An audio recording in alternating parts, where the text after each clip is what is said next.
लक्ष्मी जी बोली कोई बात नहीं।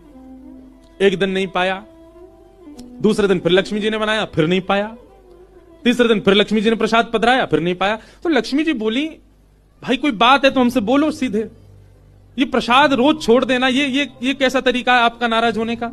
कहीं बलराम जी बोलते हुए सुन लिए लक्ष्मी जी ने कि भाई इनके हाथ का बना हम नहीं पाएंगे।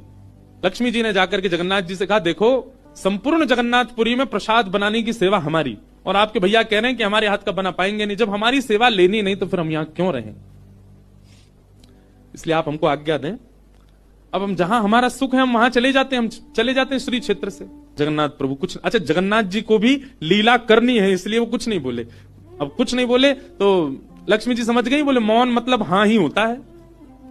लक्ष्मी जी बोले ठीक है आप लोग शयन करो। रात्रि का समय, बलभद्र सुभद्रा जगन्नाथ जी के कपाट बंद हो गए। लक्ष्मी जी बोली अब हम जा रही हैं, और मंदिर से श्री लक्ष्मी जी चली गई।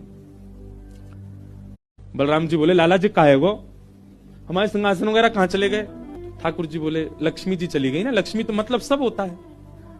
बलराम जी ने अपनी तिजोरी जाकर के खोली, सबरे वस्त्र चले गए, आभूषण चले गए, सब आयुध चले गए, फटे पुराने मैले कुचैले बिना धुले महीनों के सालों के वस्त्र पड़े थे। और यही होता है, लक्ष्मी जाती है तो यही रह जाता है।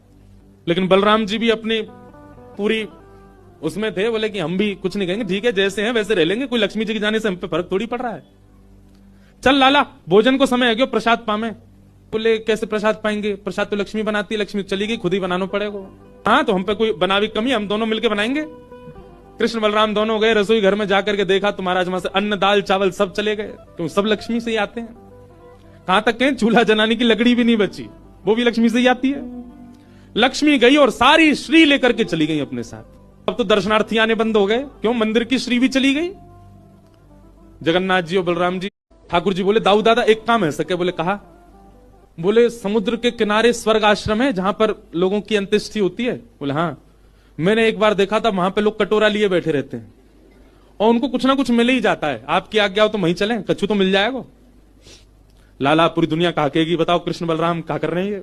बोले ऐसे थोड़ी जाएंगे, रूप बदल के चलेंगे, कछु तो मिलेगा, पेट तो नहीं भरेगा हमारा। लक्ष्मी जी तो आएंगी नहीं, नाराज होकर चली गई। बलराम जी बोले हाँ हाँ जान दे, ये बहू के बड़े नखरे हैं, चली गई तो काम का भूखे रहेंगे। चल लाला मेहनत करके उद्यम करके भिक्षा मांग के पालेंगे। बलराम दोनों छोटे से बालक का रूप धारण करके गए और स्वर्ग आश्रम के बाहर कटोरा लेके बैठ गए, कोई कुछ तो दे जाएगा। ठाकुर जी और बलराम जी अपनी झोली फैला के जय जगन्नाथ मैया तेरा भला हो, कुछ दो।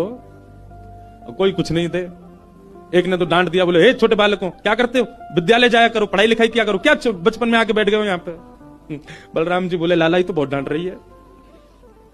ठाकुर जी मनी मन कहे